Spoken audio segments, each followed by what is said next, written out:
Why would someone throw an event knowing that it's going to lose them $150,000 and spend the whole year planning it?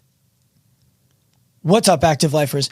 Welcome back to the Active Life Podcast. I'm Dr. Sean Pastuch. I'm your host, and today's guest is Jason Phillips, the CEO of NCI. Jason is throwing Coaching Con in April of this year, 2023. I'm going to be speaking on stage at Coaching Con. They are flying me out. They are paying for my hotel. They are taking care of me while I am there. And Jason knows he's going to lose $150,000 on the event. Why is he doing it? In this podcast, we break it down. Remember, if you like this podcast, if you're finding value from it, pay the toll. The toll is leaving us a rating. 5 stars would be great. Writing a review so that people can decide that they want to listen to the show and get the same value that you have. And of course, sharing it with a friend. If you don't have any friends, maybe come to Coaching Con and make one. Let's get to the show. Jason Phillips, welcome back to the Active Life Podcast. What's going on, brother? It's good to be here, my man. I love chatting with you. You're one of my favorite people to chop it up with. Dude, I love it. It's we don't do it enough, but I think sometimes having long times between getting to speak makes it even more valuable, man. So I always follow from afar and I appreciate from afar, but it's always good to connect. Well, I do the same. And I love what you've been doing with NCI and with your personal brand as of late. And that's what I really wanted to dive into today, because what I see you doing in large part is you were one of the guys who early on would say impact over income and have both. Yeah, right. Absolutely. And I respected you for that, because you were the only guy I heard who was saying impact over income and have both. It was too many people saying impact over income and the income will come. And it was like, but will it if you don't actually focus on it? Right. So I always respected you for being transparent about the idea that we want to do both here. We want to have an impact on people and we want to make an income.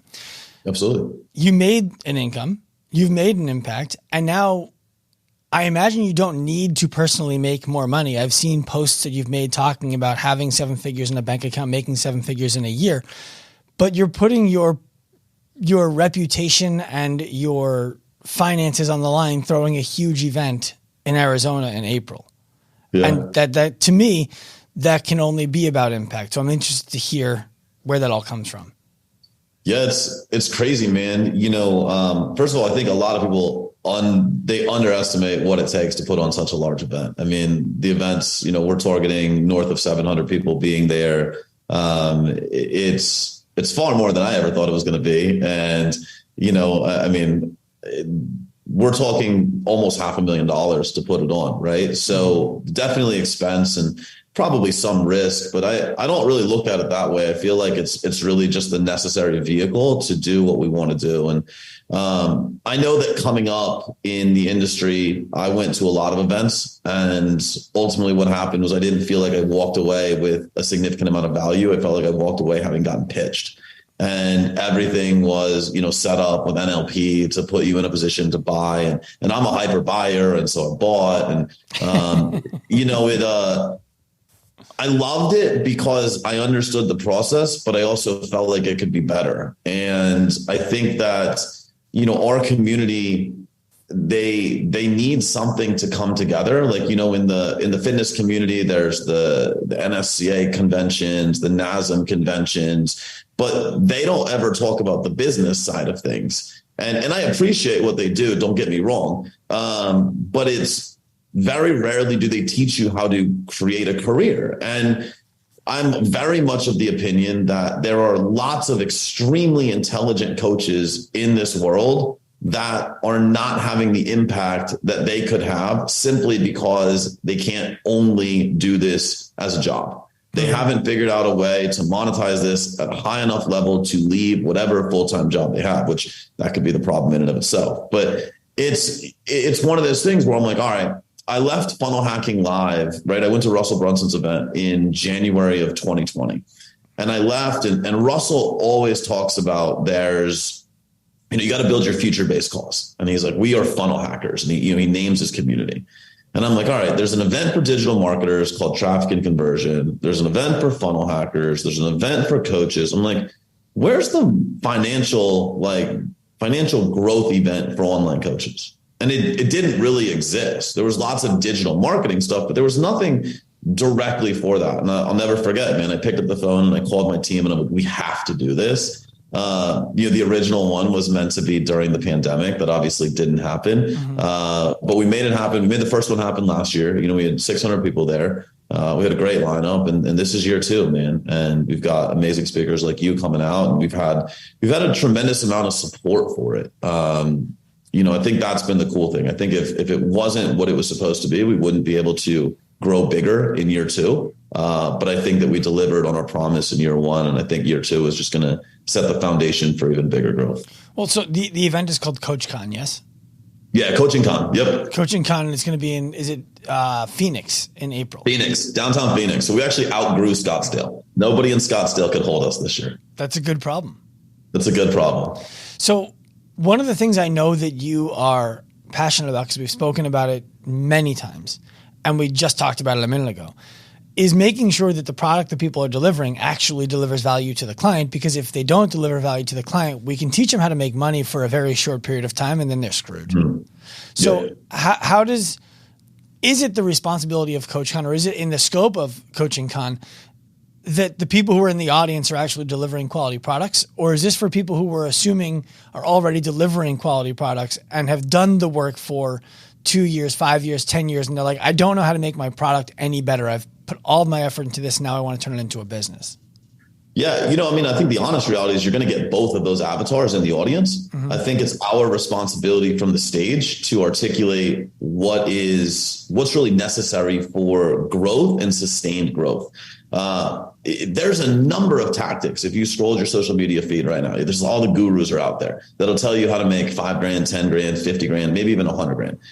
All of them have some validity. I think that there's a lot of shit talk in our industry. And I think that shit talk it's sometimes justified, but I also don't think it always tells the truth.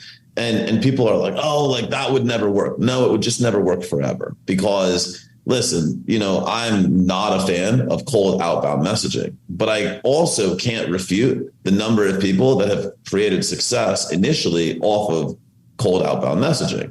The problem is, for most people, that's not a sustainable path. There's, some overhead that goes into it. People don't know how to scale, et cetera, right? There's a million problems. So, to answer the question, I think that there's going to be practitioners that come in that have been in the industry for a long time that just simply aren't where they feel they should be. And then there's going to be people that have come in that are like, they see a get rich quick. They're like, this is a biz op, so to speak, and I'm going to make a lot of money really quickly in an industry that maybe I'm passionate about. Except, the real barrier to entry, I'm a believer, is you got to be good at what you do, man. I have spent millions of dollars in mentorship in my life, and I've worked with some of the best. I've worked with some of the best positioned.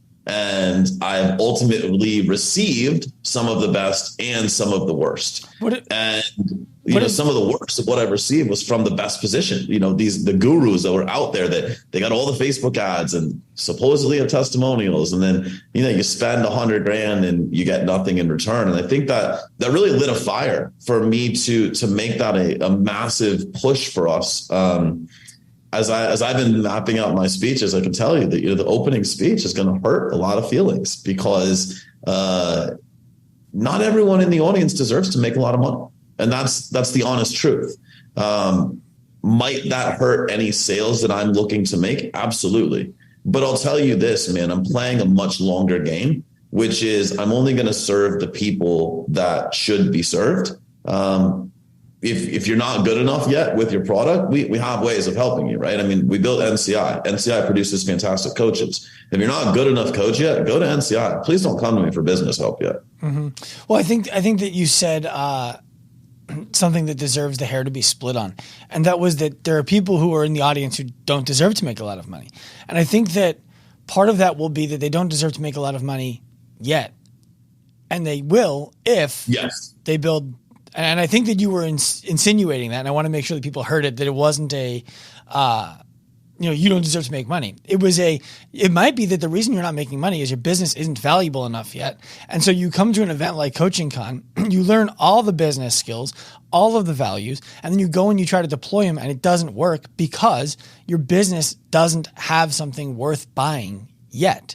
And so it's also an opportunity, I think, to go back and audit. If you went to an event or if you've hired a coach, and I want to come back to you talking about well-valued versus well-positioned, but if you've hired the coaches, if you've gone to the events, if you've done the things people have asked you to do and they haven't worked, but they have worked for other people, it's reasonable to look at, were you out of alignment in your values and so you didn't do it full-throated? Or is it possible that your product isn't valuable enough yet for those kinds of services to work? So the first question I have for you is, you talked earlier about well-positioned versus well-valued. I think that was the way you described it. Yep. What does it mean to be well-positioned but not have the value? Yeah. First, I do want to create clarity. I definitely mean you're not there yet, right? Like you don't deserve to be successful yet. And I'll actually add a little bit more to that, in the sense of any business that's not ready to be at that level yet, like any coach that's not ready to produce mass amounts of results yet, that actually learns the business skills of how to bring on a lot of clients, that will hurt the business long term. Mm-hmm.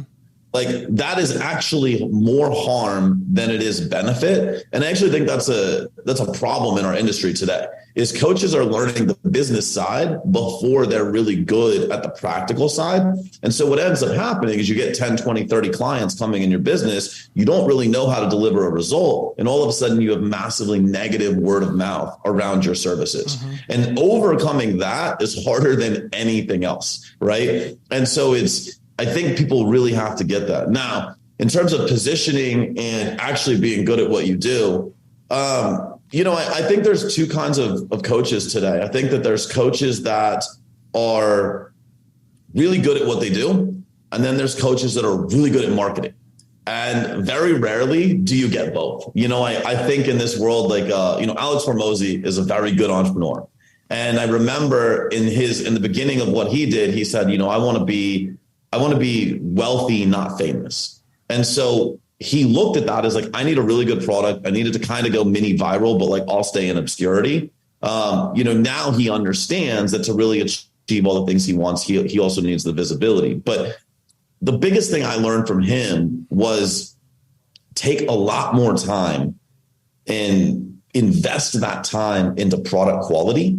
And you'll never really have to learn marketing as much as some of the other people say that you have to. Whereas a lot of people are coming in on the front end and they're trying to learn marketing because the product is not as good as they're claiming for it to be, right? And that's a massive distinction because nobody's talking about it. I promise you, if you and I go and we open up Facebook, we open up Instagram, we click on the ads of all the gurus that are claiming to get you leads and clients, how many of them are pre-qualifying you as a customer and asking you, can you really deliver on your promise? Now they're putting it in their copy. They're saying, we assume you could deliver results, but that's like one line in this monster sales page of copy. Mm-hmm. So they're just kind of throwing it in there. We've reverse engineered that. And like, we won't take you on unless you can show us that you are really good at what you do. And that's two reasons. One, you won't have sustained success. And I feel like a dickhead taking your money for something I can't deliver. You're talking about for business coaching? For business coaching? You're talking about for business? Yeah, this is on the business coaching side. Got it. Yes. Two, it's highly unethical. Mm-hmm. I can't teach you how to take people's money and not deliver on your promises. Like that's completely fucked. Mm-hmm.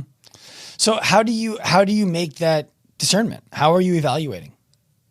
Yeah. So we actually, there's barriers to each level of the business, right? So if you want to get into the business coaching side, there's some prerequisites that we require. Obviously, you have to have a national certification. You have to be able to show a certain number of, case studies. You have to be able to show proficiency in what you're doing. And if you can't show those, if you don't have those in your business, we're not willing to discuss that. And completely transparently, when we launched our business coaching, we didn't have that. And so we would get people coming in that were like, well, I'm also going through my certification. So I want to learn the business foundations while I'm being certified. The problem was they liked the perception of making a lot of money more than they liked the science and like getting results safe. And it's like, they're not mutually exclusive. Like you have to be able to do both. And so now, we delay the gratification of, revenue on our side, but of building the business on your side.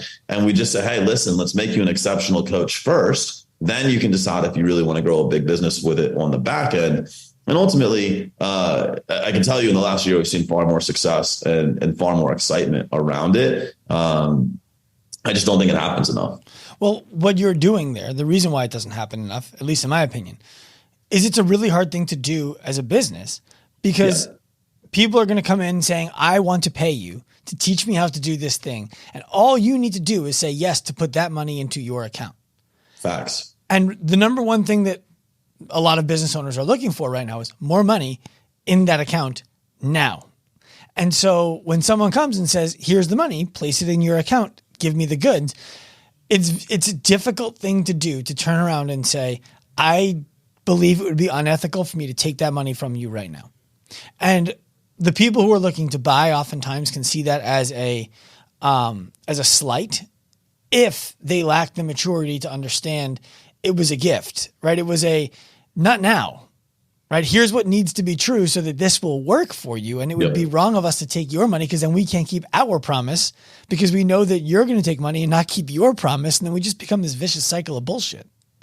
Yep. The problem with it is one of two things happens, right? One, they hear it as the slight and they go and they work with some other dickhead that has less ethics and that will take them on. Right. And that's a big problem. Or two, it ends up actually being the solution that we intended it to be, which is they go and they invest in their education. They become a better coach. They work in the industry and then ultimately they grow. But it's really hard to control that side of things. We obviously have a model built. I would say it's built around ascensions, but it doesn't depend on ascensions. In the ideal world, somebody would come into NCI, they would do their level 1, they would do their, coaching connections course. Then they would move into the business side. They would get their level 2 while they're doing the business side. And ultimately we would make them the $10,000 a month and then help them grow and scale to $1 million business. That would be the ideal customer journey.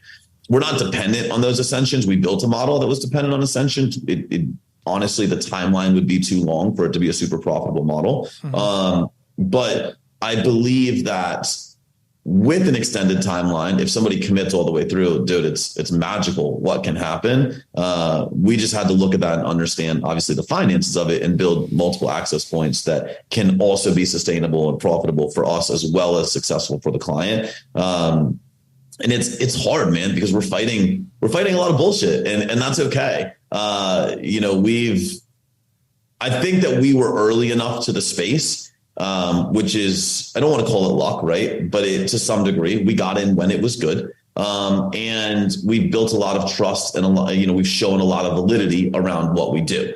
I think it would be far harder to go out and enter today. The barrier of entry is a little bit higher. It's a little bit more crowded in the quote unquote education space. Now, we are also taking steps to continue distancing ourselves. We're becoming nationally accredited. We're going through ANSI. At some point, we actually want to become a full-on associate's degree. By going through our courses. So we're definitely have huge visions as to where we're going, but it's, you gotta be patient, man. I think that 99% of people that got in this space have such a hard time delaying gratification. It makes our job as coaches increasingly more difficult. Well, I want to go back in time here so that people can get some context around our relationship and why I know that what you're saying is true and why when you invite me to speak on your stage, not only do I feel privileged to do it, but I feel like it's something that I have to do extremely well to represent you because it's part of my responsibility and I want that relationship with you. When the first time that you and I did any kind of real business work together is when you invited me to your mastermind in April 2019 in Washington, D.C.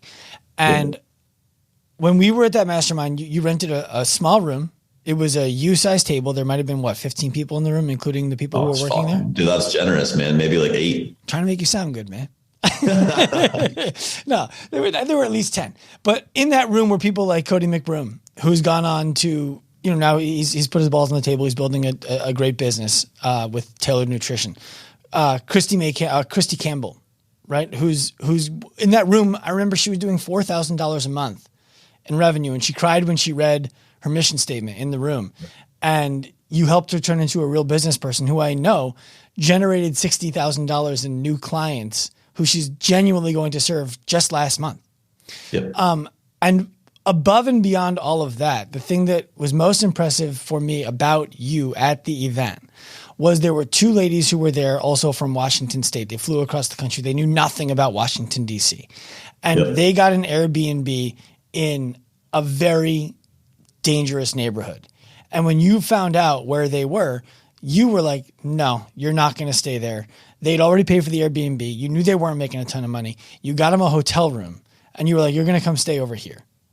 And for me, that was one of those, I'm like, anybody who talks shit about this guy, and no one was, so it's not as if people were telling me negative things about you, but I'm like, the only reason that they would do that is they don't know him. They haven't walked in his shoes. They haven't seen what he's doing. They haven't genuinely seen the way that he cares about the people who he feels responsible to take care of.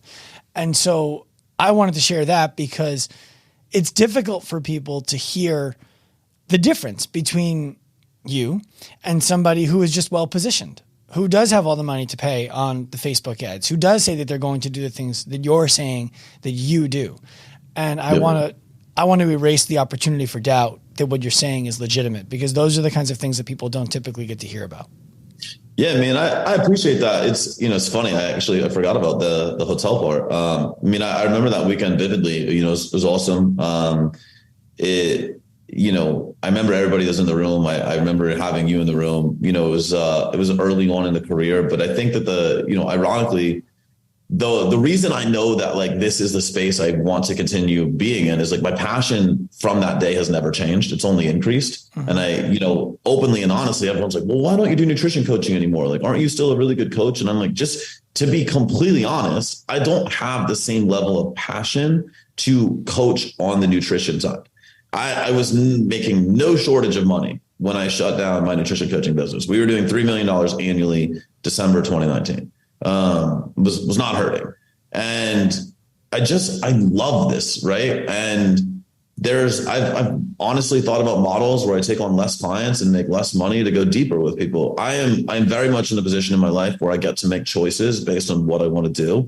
And, I continue to want to be in rooms like we were in DC. There's slightly larger rooms these days, but, dude, you'll see, and I can't put it into any other words other than like, hey man, like just come find out. But like, spend 5 minutes with me the weekend of Coaching Con, and tell anybody, spend 5 minutes with me. Mm-hmm. Anybody that hears this, spend 5 minutes with me and tell me that I'm not the happiest motherfucker in the world that weekend, because it's like, it's what I want to do, man. Like, it's what I wish was there. It's the access I wish coaches had when you and I were on the come up. I mean, dude, I remember our earliest conversations on the phone, just spitballing to one another like this or that, or like so-and-so guru says this, so-and-so says that. Like, what are our honest thoughts about it? Like, we didn't have the outlets that some people have today. There was no event like this. And that is legitimately what I'm excited to have created for this space. And really, to me, I view it just as opportunity for anybody that can come out.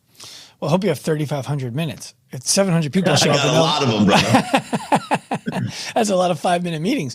No, I think it's great, man. And I would love to hear why right now you said you have the choice to do a lot of different things.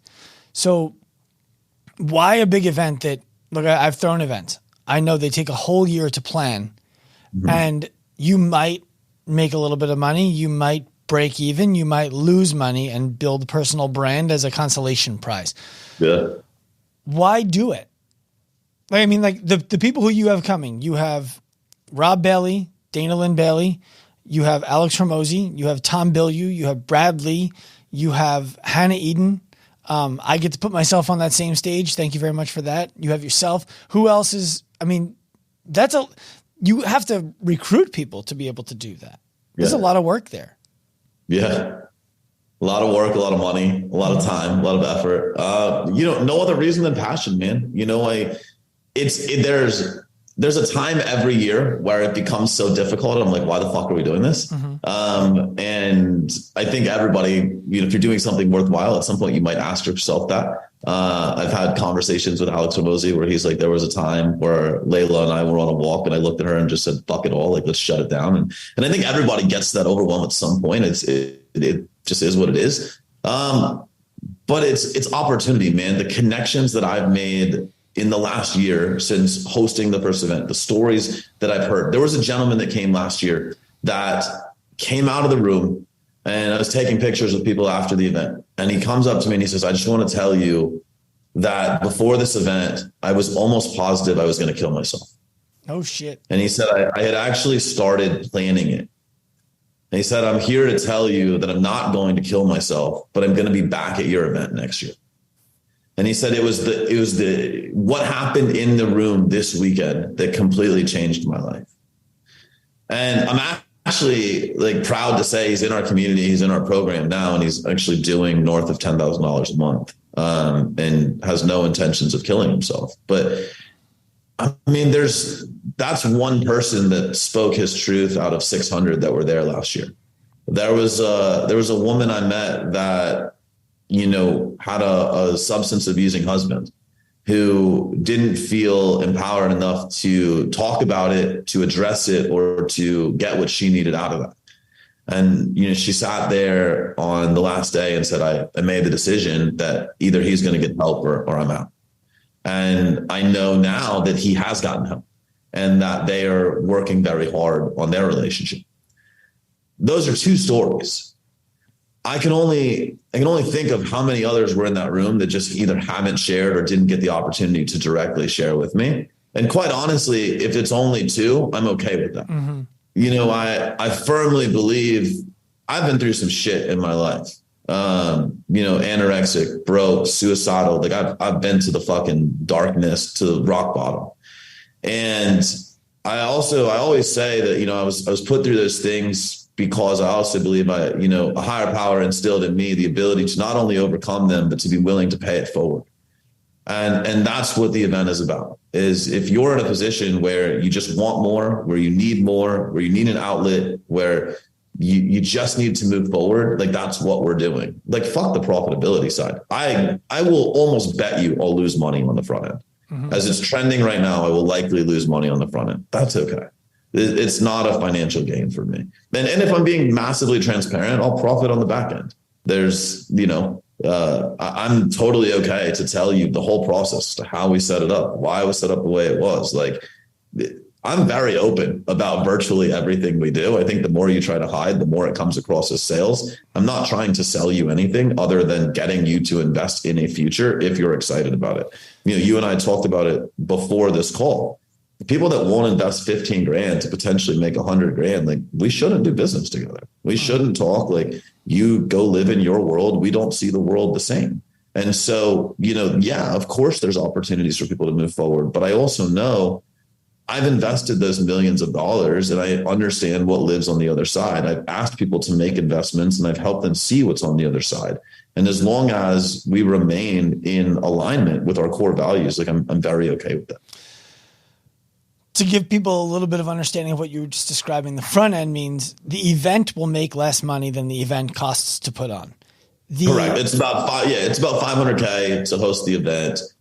I'll probably, on the door and whatever else we sell, maybe $350K. Right. And then, so I'll probably lose $150,000. So you lose $150,000 on the event. And then the opportunity to make money, if there is one, is on the people who are like, this was so good. I trust you. I trust your company. I want to buy NCI products or business coaching directly from you. And that's where you'll ultimately be profitable, God willing. What I want to talk about here is I know that you wouldn't have said those things if you didn't genuinely believe that those are the kinds of results that can happen from this event, because it's a personal development event disguised as a business event. Correct. When I talk to, gym owners who are not clients of ours or coaches who are not clients of ours, one of the things that I like to point out is I'll be like, you shared this story over here of a person who overcame all these anxiety issues and got off of their medications. If you believe that that's what your business does, why isn't that the market that you're advertising for? It's clear that that market is more valuable. Is it possible that that just happened as a result of the right person, the right place, the right time, and wall balls, bicep curls, and push-ups was a conduit for them? And then for most people, when they're asked that question, they don't really have a great answer. I'm curious for you, why is it that you believe an event like Coaching Con can reliably help give people the shifts in their personal life that lead to the changes that you described? Yeah. I think a lot of us are searching for, there's a couple of reasons, right? One, you don't know what you don't know, but two, you're not willing to understand what you don't want to understand. And I'll clarify both, which is, in our industry, health and fitness, we tend to market we're told that we should market those personal development type things, right? Oh, you're gonna feel better. You're gonna love yourself more. You're going to insert blah, blah, bullshit, right? At the end of the day, and I hate to be this blunt, but I'm going to be this blunt just to illustrate the polarity of it, which is fat people wake up fat, and fat people look in the mirror and they see fat. Fat people get on a scale and they see a significantly higher number than they want to see.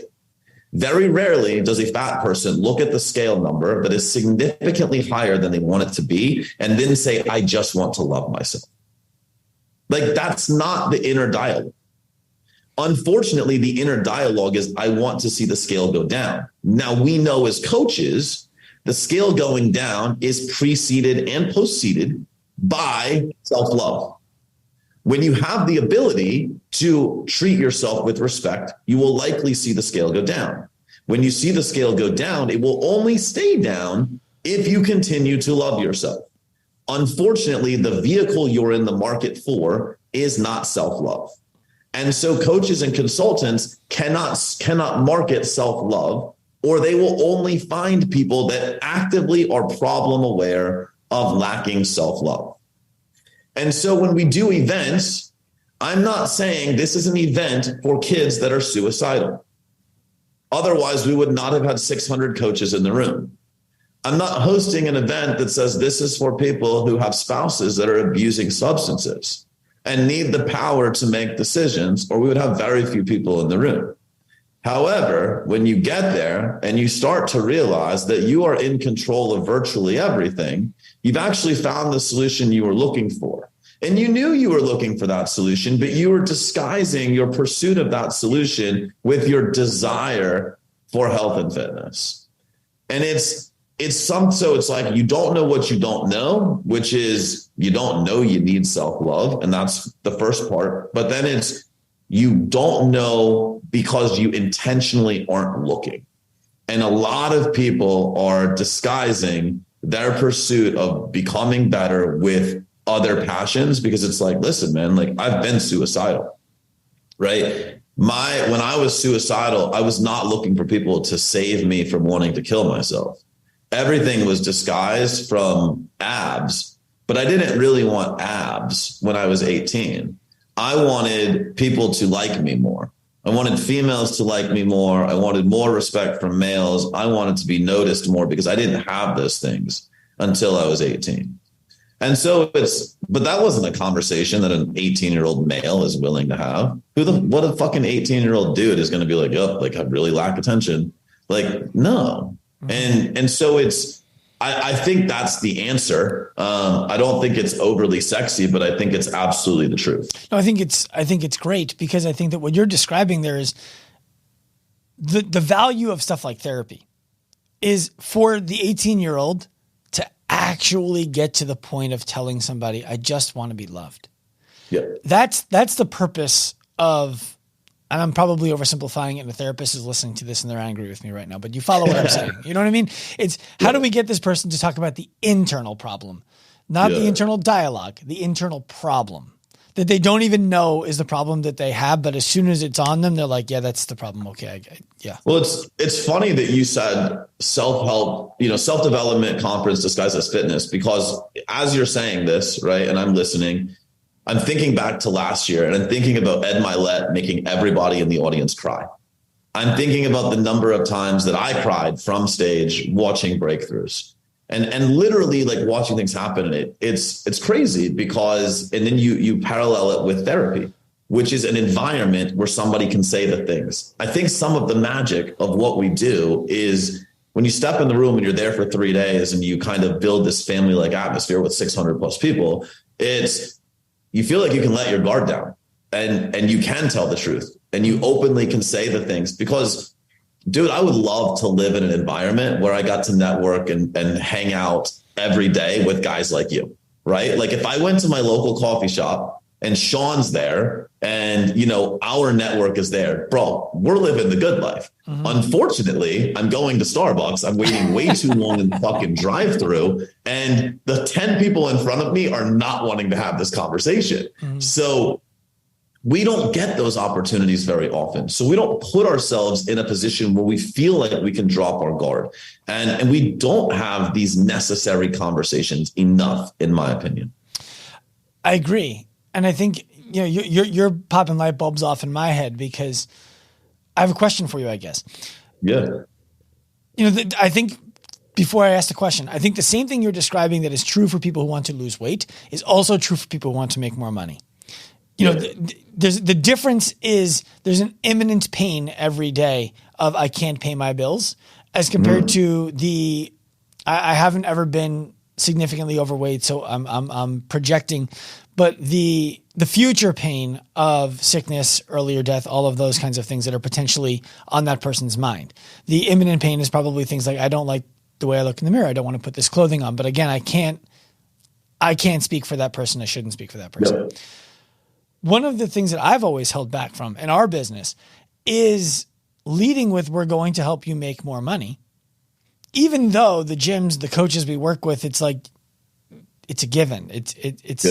There are people right now in our business who are coming to us in crisis because their business is down 10% this quarter or whatever the case might be.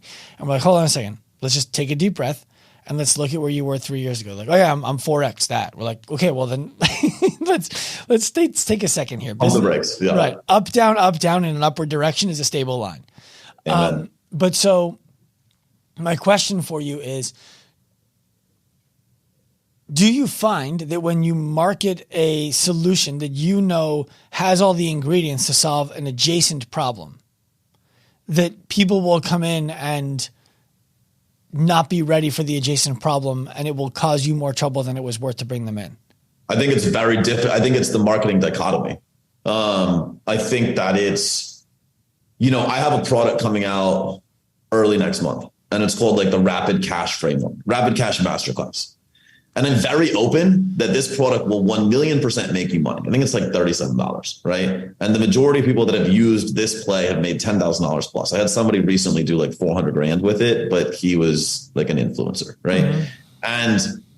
But I'm also the very first module of the product. I'm like, this is money. This is not business development. And nobody's really wanting to say that yet, right? Mm-hmm. No, very few people have paralleled financial gain immediate versus financial gain long-term. Mm-hmm. And there's a whole issue of sustainability that is permeating our industry right now. You don't want to sound like the douchebag that's like, I'm going to make you money. But I also think it's, well, why don't we want to say that? Because I'm as capitalistic as they come. Mm-hmm. I have no issue saying I want to make you money. Now, I don't want to make you money to buy your fucking Bentley, Ferrari, 10 houses and 10 watches. I want to make you money that allows you to experience freedom. And I believe freedom to be twofold, right? Financially and time. Because ultimately, when you have financial freedom, you have time freedom, you can truly live life on your own terms. So my whole goal is, what is the vehicle of freedom I need to insert you in? And obviously that can be variable relative to your lifestyle desires. And so I have no issues talking about the financial side. But I do know, like, if I go to coaches today and we put out ads that say, I'm going to make you the best coach in the world, thinking that you're the best coach in the world, and that equates to financial freedom, because I believe that to be true. I actually believe that the cream rises to the top, right? At some point, because I believe there's a virality of product as well, right? Like you can't take somebody that consistently produces insane results and not have people talk about them. Mm-hmm. But if I put out an ad that says I'm going to make you the best coach in the world, the majority of coaches are seeing other ads saying, well, they're going to make me money. Mm-hmm. And they, in their head, can't correlate that being a good coach makes money. And so it's our job to educate. So there's lots of different types of marketing. There's educational marketing, right? There's connection and nurture-based marketing. There's direct response marketing. And I think that a well-crafted suite of marketing will have all of it. There should be some very direct response calls to action. There should be some nurture-based sequences, and there should be things purely built on connection and education. And I think that that's an evolution I've had to experience. I think that a lot of people in the marketing space only understand one of those. We'll talk offline. There's a very big company that is, I believe, going to experience problems in the very near future. Very, very well-known company that is built on the back of solely direct response marketing. Run an ad, create a call, the end. And I think I would hedge that right now, the economy we're moving to, direct response marketing is about to get very difficult. It's about to get more expensive. Because in economic downturns, the barrier to entry is also backed with certainty. And direct response marketing is hard to win because it lacks certainty. Now, the economic period we just came out of, very easy to win. Mm-hmm. Very easy. It was the fucking Wild West, man. Like we saw more cold traffic converting in high ticket offers than ever. I also think it's a problem because I think coaches have been lulled to sleep. I think they've been taught and reinforced that they can sell their terrible products to cold traffic, and it's not going to get pretty, man. I think a bloodbath is coming, and I'm excited for it. Yes. I'm also excited for it because we have at Active Life, we have overplayed branding and underplayed advertising. And so for people to understand the difference here, advertising is basically putting something out and asking people to do something with it. It's direct response in general. Branding is, hey, hop on our email list and learn from us for 7 years. Yep. Here's the valuable content. Just keep taking it. And when you're ready, you come to us and you'll know who we are. It's the reason why the Nike sweatshirt that you're wearing right now costs more than the Next Level sweatshirt without the Nike. But I do have to say, it says golf. That's super important. Dude, it's funny. I thought about you last night, not because I was interviewing you today. I was watching the new PGA show on Netflix. Okay. And they were showing the waste management Phoenix Open. Good times. And I was just like, Jason, golf, Phoenix. And so you were running through my mind last night. Love it. But hopefully one day you're watching me play that tournament. That's the goal. Is that the goal? It is, man. I'll be open. I mean, I'll talk to you about next steps. Like I'm very clear on where I want to go. Okay. I love it. But so, like I was saying, we've overplayed the branding and underplayed the advertising because I've just two reasons. One, I've been focused on where are we in 20 years, not where are we in 2. And 2, candidly, I did not have the skill set to do the advertising effectively and have it feel ethically sound. That's on me. I think that when you were describing the cream rising to the top, the time people need to understand what the top is. And that's useful. Yeah. I view the top as a direction, not as a location. And so So what that means is you never get to the top, just like you never get north, right? You're always going north. The top is just like north is. And you might be running a business right now that's doing $7,000 a month, $6,000 a month. And you're like, when am I going to get to the top? You might already be there and just be evolving to the next level of what you believe the top looks like. And you can be the best coach in the world with absolutely terrible business skills, be full, have no room for more clients, feel totally burnt out, and not be making enough money to survive because no one taught you how to charge. Right? No one taught you how to run the business behind that. But the difference is if people are not finding you, people are not asking you questions, and you're not actually seeing people having conversations with you or talking about you or asking you anything, then it's unlikely you're being talked about. And that's what you need to solve for.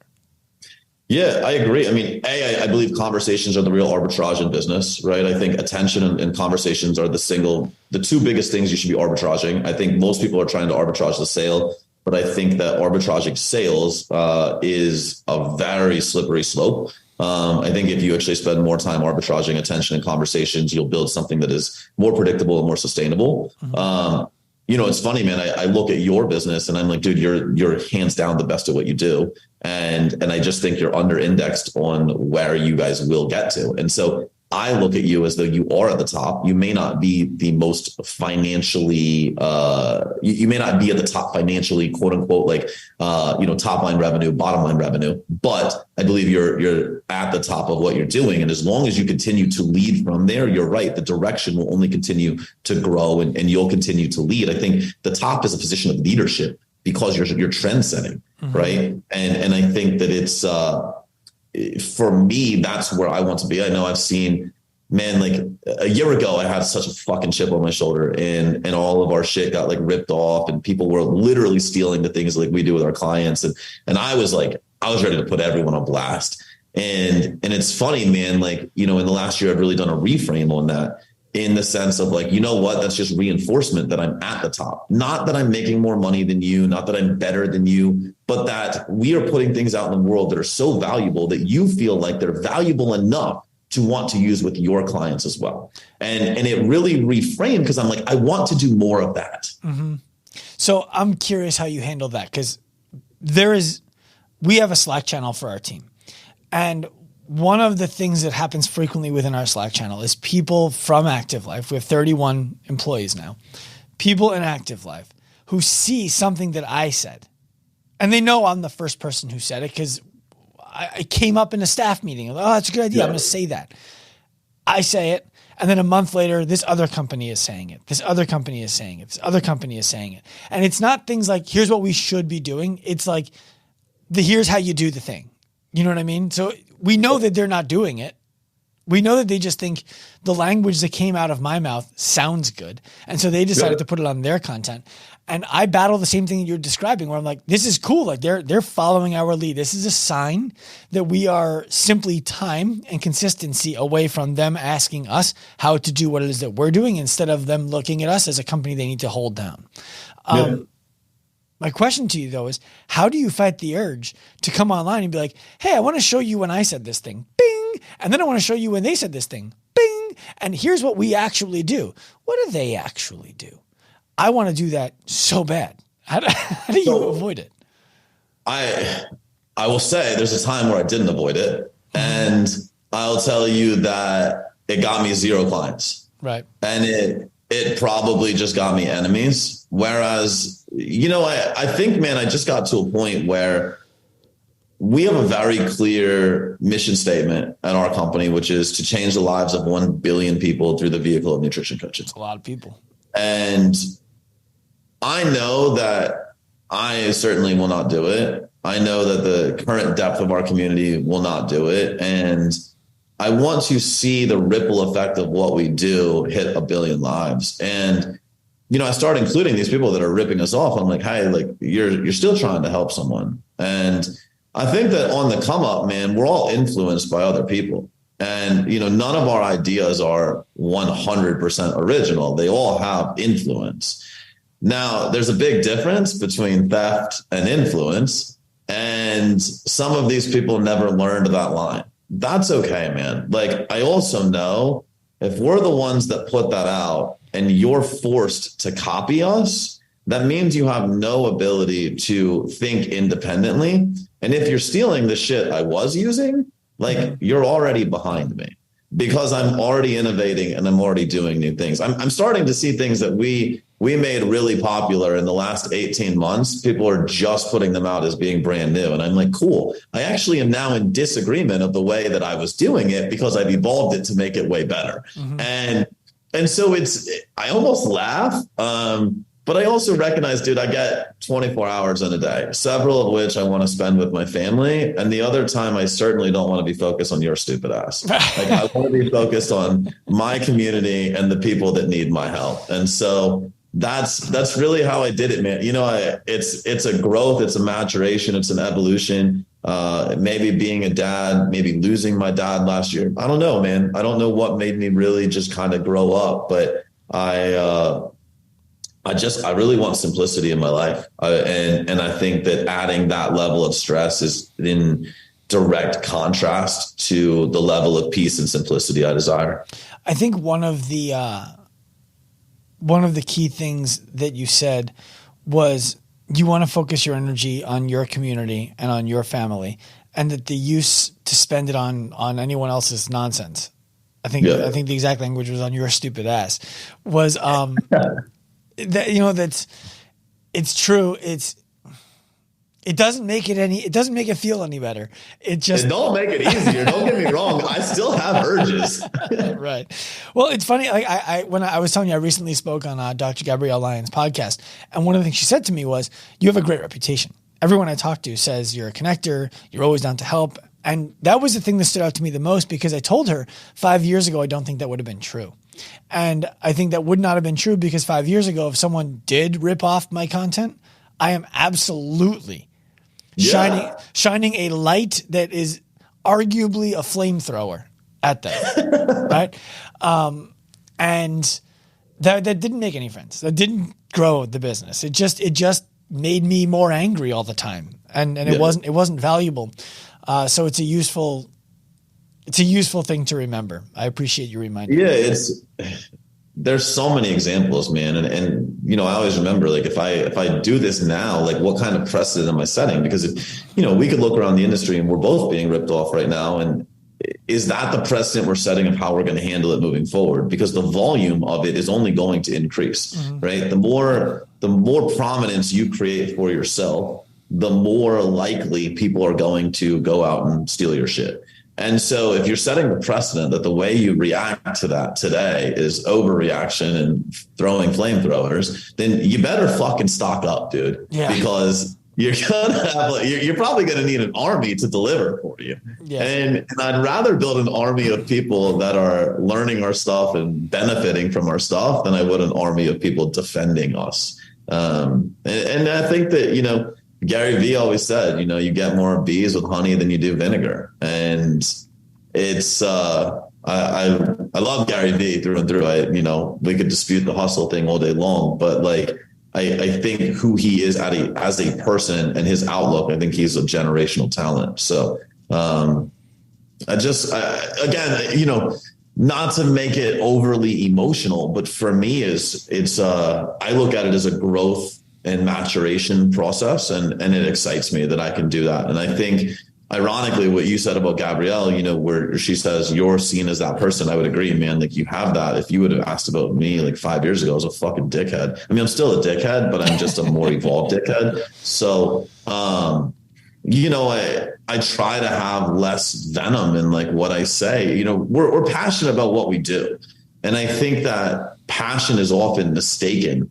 And I think when you're very passionate and you really stand for what you stand for, very few people in this world are willing to like put their flag in the ground and say, this is what I believe in, for fear of A, being wrong, or B, being chastised. Mm-hmm. And so it takes some fucking balls to put a flag in the ground and say, this is who I am and this is what I believe in. And when you do, you're willing to defend that at a very high level. And I think that's really where it comes from. I don't think it's misintention. I don't think we're out there trying to smear others.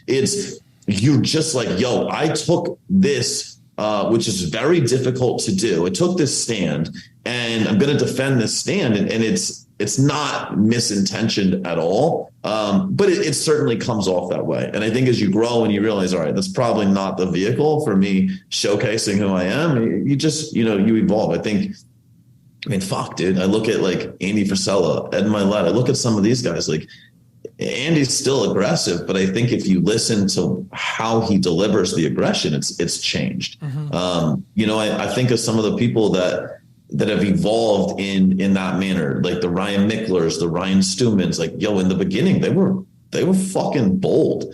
And I think if you look at the connotation of their boldness today, it's changing a little. And I love that. Even, Sean Whalen and Garrett White, like, serving each other on each other's stages, like they fucking hated each other. Now they're like good friends again. Like, I think everyone grows and evolves, and I think it's usually for the better. I think there's a really valuable lesson there. And that is, today you might be looking at somebody in the industry and say, I don't respect the way that person is doing the thing.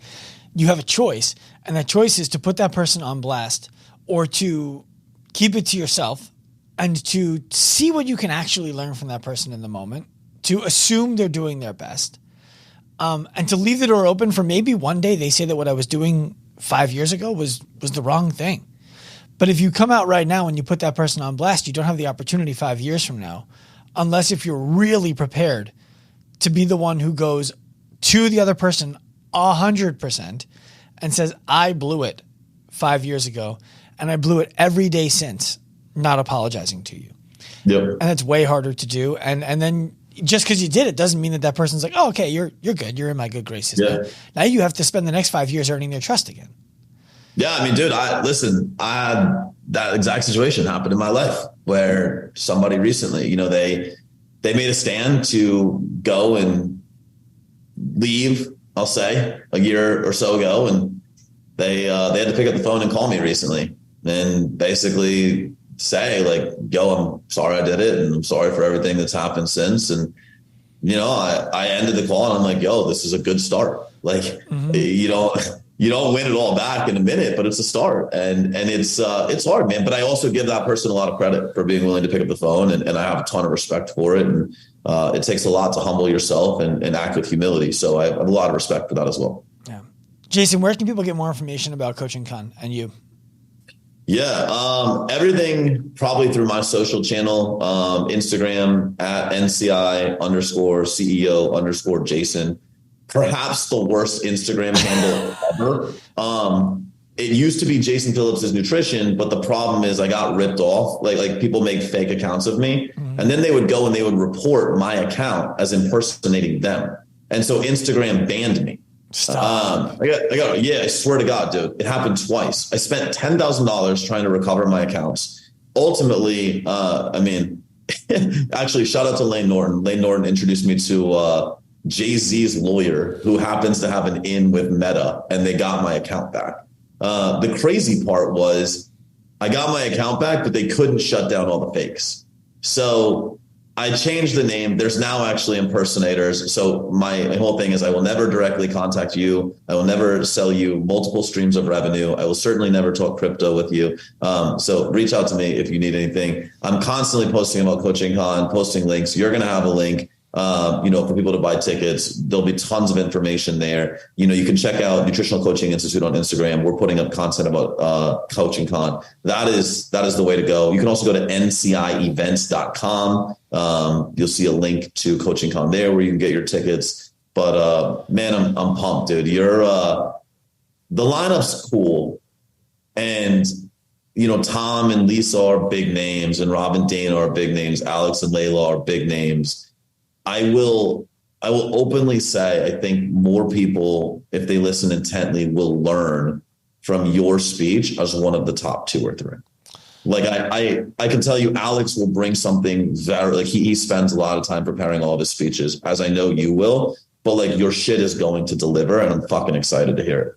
I appreciate those words. I'm very excited to speak. I recently had an experience where I spoke at another event and it was one of those where I was like, I'm going to piece together a bunch of other things I've talked about because I think this audience will really like it. And then some shit hit the fan at the company and I just neglected to prepare. And then the morning of, I had like 5 hours before I was supposed to go on. I'm like, you need to do the work right now. And I ended up pulling it off and it was good. And I got a lot of praise afterwards, which felt good. I usually don't actually care so much, but I felt like I was letting the event down by not preparing the way that I meant to.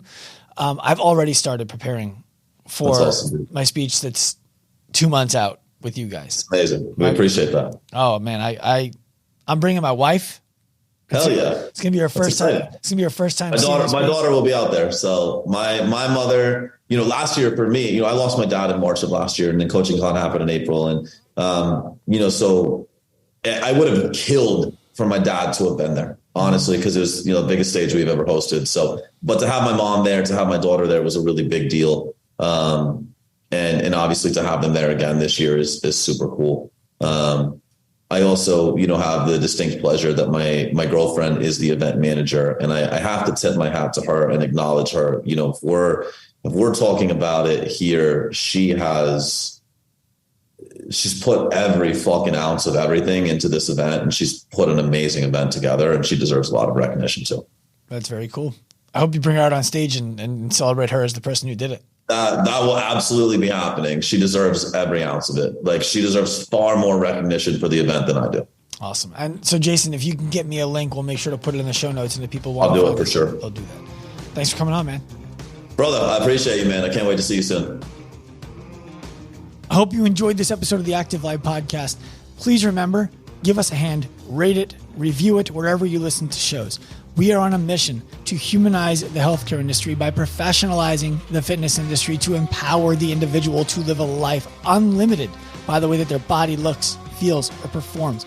If you are inspired by that mission and want to jump on the wagon, find us anywhere. Active Life Professional on Instagram, Active Life RX on Instagram. Come to me personally at Dr. Sean Pastuch.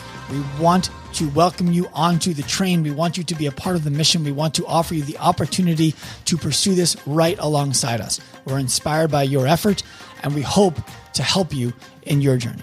Turn pro.